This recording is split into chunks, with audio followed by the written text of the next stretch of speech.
What's up guys? So wala muna kaming kalokohang video ngayon dahil kami ay pupunta sa Boracay. Maaga na nga kami dumating pero mahaba pa din yung pila. Syempre first time namin pumuntang Boracay kaya medyo excited kami.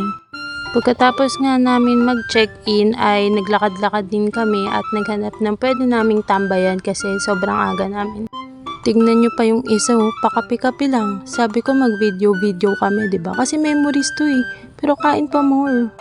Noong mga panahon to, na-realize niya yata na ako lagi nagbi-video kaya tinake over niya. At sobrang mahal ng bilihin dito guys.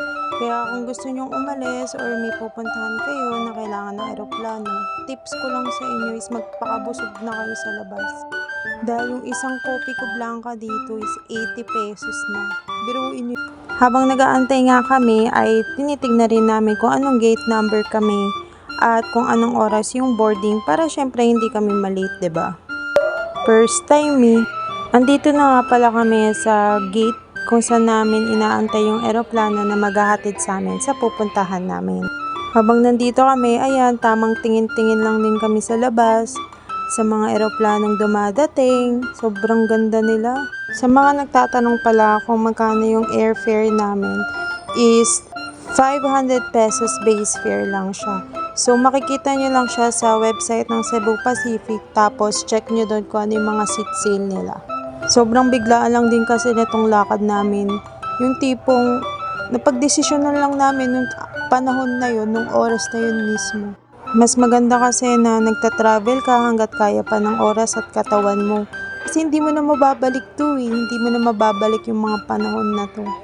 Kaya sulitin na rin natin hanggat may kaya pa tayo at kaya pa ng katawan natin. Yung mga panahon din na to, tamang kwentuhan lang din kami ng mga gusto naming puntahan, gusto naming ma-experience.